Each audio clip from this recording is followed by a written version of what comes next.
Okay, I've talked about this movie pretty recently, actually. Like I think it was like last month. I was very open-minded about it when I did that video. I All I said was that I wasn't really excited about it because it's not screaming at me that I should see it. But now it's screaming at me a completely different way, and I'm a little upset about it. And I know already that if new people come to the channel on this video, they're gonna call me sexist. They're gonna call me uh, uh, racist or misogynistic or something. I don't care. All right, listen, okay.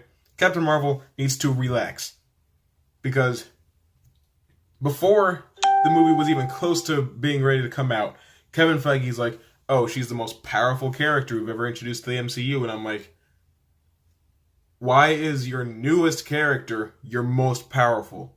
Imagine if DC had done that. You're watching the DC movies, and right before Justice League comes out, they come out with Martian Manhunter, and it's like Martian Manhunter's more powerful than Superman and Green Lantern and the Flash, and it's like, well, why? Why did you spend all this time telling me that Thor had all this power inside?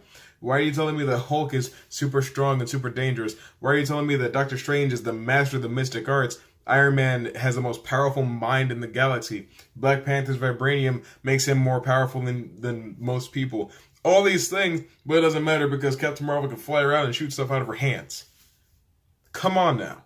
Samuel L. Jackson is telling us that she has the power to time travel. Kevin Feige's telling us that we're not even going to get to see her full potential in her movie. She's going to shine in Avengers Endgame. She's new. She's a new kid on the block. She doesn't deserve to just show up and win the day. She's new. There's like a new TV spot with new footage from the movie every single day. It's like, do you want us to watch the movie or not? Because you're giving me the entirety of it before it's even out. Early reviews say that the cat is the standout in the movie. The cat is the standout in a Marvel superhero film. And not only is this movie an origin story for Captain Marvel, it's also an origin story for Clark Gregg's Phil Coulson and Samuel L. Jackson's Nick Fury. So not only is she not even getting the whole spotlight in her own movie, but she's gonna take it from Captain America and Iron Man in the next movie. No, no, no, no, no, no, no, no, no, no, no, no, thank you. Brie Larson is saying that in the next Captain Marvel movie, the sequel, because by the way, she signed to 7 movies. 7 movies. You want to know how many Sebastian Stan's Winter Soldier was signed to? 9. He's done 4 of them. He's done 4. You know how many movies Chris Evans, Chris Hemsworth, Robert Downey Jr., Tom Holland were signed to? 6. Because Avengers 3 and 4 count as 1, and Tony's appearance in, The Incredible Hulk and Spider-Man Homecoming don't count because he wasn't a main feature in those movies. So those don't count towards how many he's been in. But here's the thing. In the sequel to the Captain Marvel movie, Brie Larson wants Miss Marvel to appear. Not the Carol Danvers Miss Marvel, the one that most of us are familiar with. The Kamala Khan Miss Marvel, the one that stretches, the one that doesn't even have what are their powers? The Marvel powers, the Kree powers. I don't care. I think I've read Captain Marvel in the comics. Not a whole lot. Honestly, I'm going to be full honest with you. But she wants the stretchy Mr. Fantastic ripoff character to show up in the next movie. 7 movies, and we don't even know if this first one's going to be good. If it's going to be wildly successful. If it's going to be a worthy investment. If the fans are going to acclimate to her. And that's another thing. Marvel is trying so hard to make us like her before we see her that most of us are turned off already. And it's not because she's a female character. It's not because she's a new character. Because remember, Black Widow was a female character, and we loved her in Iron Man 2. Scarlet Witch is a female character, and we loved her in Avengers Age of Ultron. Doctor Strange was a new character, and his movie was great. Black Panther was a new character, and he was great in Captain America Civil War. It's not about them being female or being new. Wonder Woman, she was relatively new to the DCEU, and her movie was enjoyable enough, and it did really well for DC. It's not a matter of audiences and men the world around are just so afraid of seeing a woman on screen, because remember, the 3 most successful Star Wars movies to come out since Disney acquired Lucasfilm have been Episode 7, Rogue One, and 8.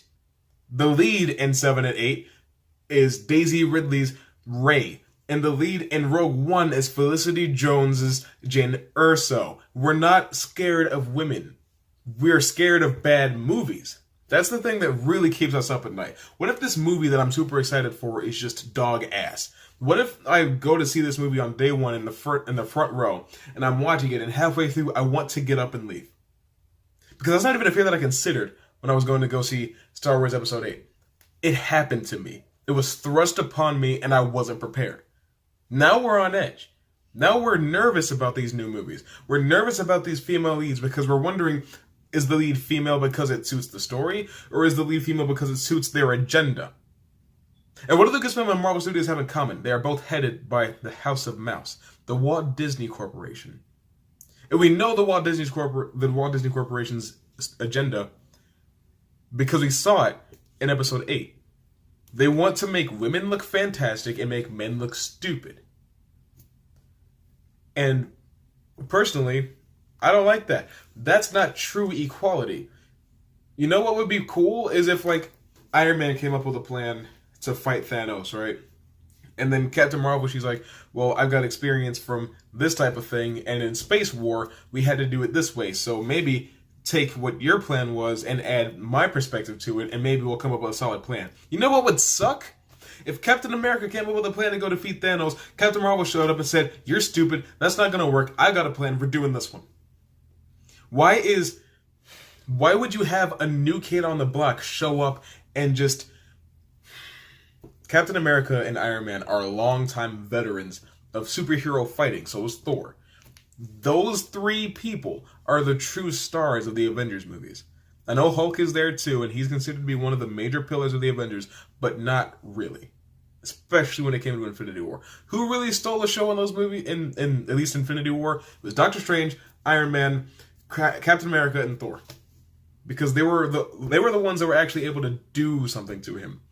Doctor Strange gave him a struggle, gave him a run for his money, made him use the Soul Stone on him.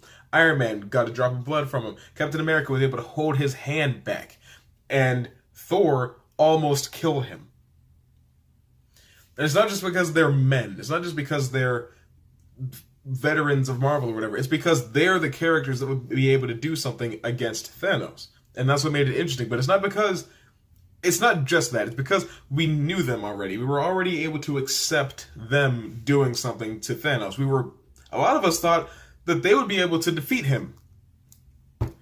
Didn't really work that way now, did it? Toxic, why are you so angry about a movie? Why do movies make you so mad all the time? Because I love them. You think I want to hate Captain Marvel? I don't want to hate Captain Marvel. I never want to hate a movie. I don't like spending $15, $20 on a ticket to go see a movie and I end up hating the movie. That's not where I get my joy. I like spending that much sitting there wide-eyed with a bright smile the whole time because that movie blew my freaking mind. But it's getting harder and harder to get that nowadays. Especially because every movie that comes out is either by Disney or Warner. Point is, I'm getting a little bit tired of hearing about Captain Marvel. It's like, it's going to have a $160 million box office opening weekend. I mean, $100 million. Is it going to make $160 million or $100 million on its first 3 days? Sorry, there's the X Games outside my house. And I'm sorry to sit here and scream at you. I don't usually do that. I don't like to sit here and yell at you. But I'm very, very scunnered. That's a word I learned from my ex-girlfriend. I'm going to wink at you, and I'm going to do it super angry.